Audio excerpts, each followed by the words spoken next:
Hi everyone! Happy New Year! I am so happy that we're starting the year together, and even though I have a little bit of a sore throat, I am excited to get the year started and to share a little bit of a reminder on how to best set up our year for success.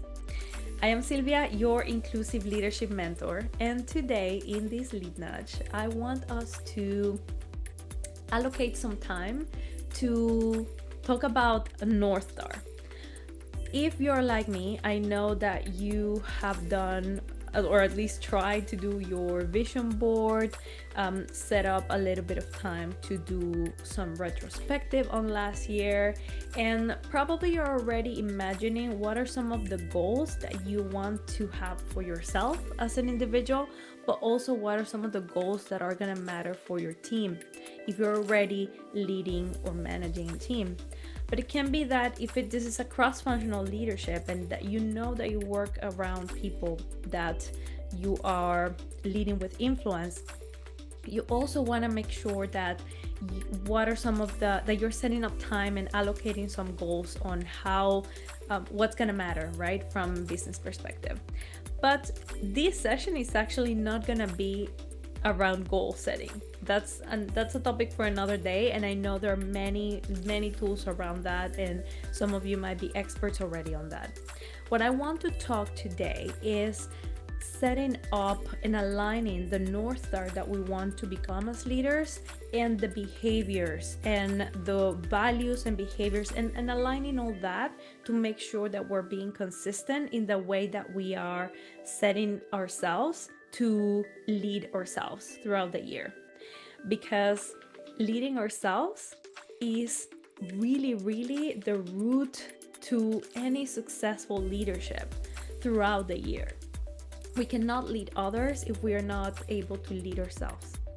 So let me get started on why this matters, because a lot of times we might be already chasing some of or starting the year, right? We're just starting the year and we might be in this mindset of, okay, we're gonna set up this goal, we're gonna set up this deliverable because this matters from a business perspective. We already got what are some of the themes that matter from for the business, for my business unit, for my department, whatever it is.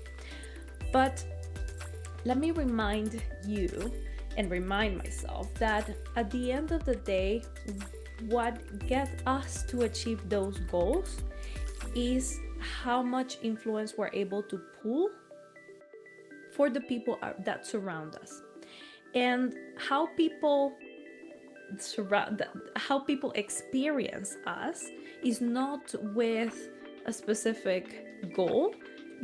People experience us with values and how those values translate into behaviors. So why this matters is because no matter how much we talk the talk, if we're not able to walk the walk and align how we act with what we're saying matters, then there is no trust building within our teams. And it also diminishes how we trust ourselves and our confidence, right? Let me make this tangible. If I'm saying that I care about XYZ, I care about my family, I care about let's say sustainability, but then the decisions I make and the behaviors that I have throughout the year are not consistent with that, I'm basically overriding my own values, right? And that's about myself. And then if people that surround me hear me saying what I care about, but then I behave in a different way, then that's gonna basically diminish the trust that they have in me, in my word, and how much I am able to actually match what I talk with how I act. So let me share a bit of a tool to make sure that we every week have this consistency and that we're able to build the trust within our teams and within ourselves early in the year. It's actually a tool that's called value behavior mapping, and it starts with this first step, which is understanding what values we care about. And if you are familiar with value setting or vision setting, you know the question that comes here, which is what are some of the values that you want people to experience you as a leader?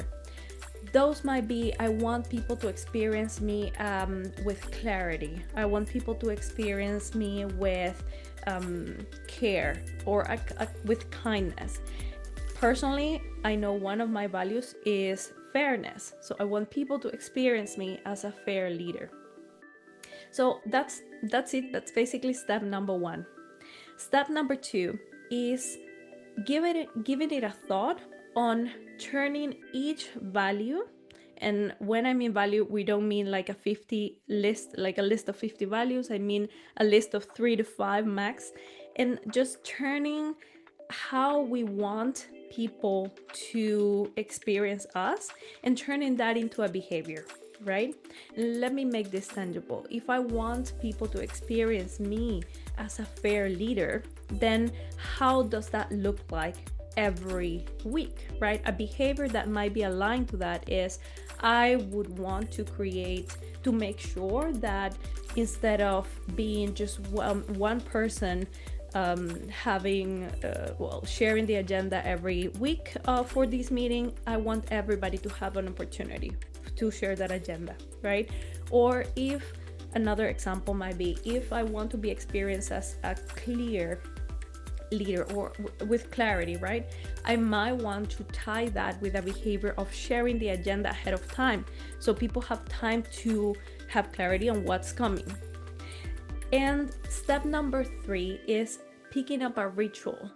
So out of all these, which is one of them that every week from now on, I'm gonna make sure that I am being consistent, because by being consistent, I am showing to myself and to others that I have alignment in between what I talk I will do and what I care about and how I behave and what I'm able to bring to the table as leader.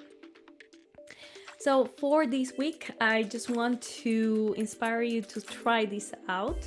If this is the first time that you're doing it, I'm more than happy to support you. Just send me a message and I'll be happy to have a bit of a conversation with you, and I'll be happy to support you throughout your setting up your value behavior mapping. Lead as you are with courage, inclusion, and heart, you all.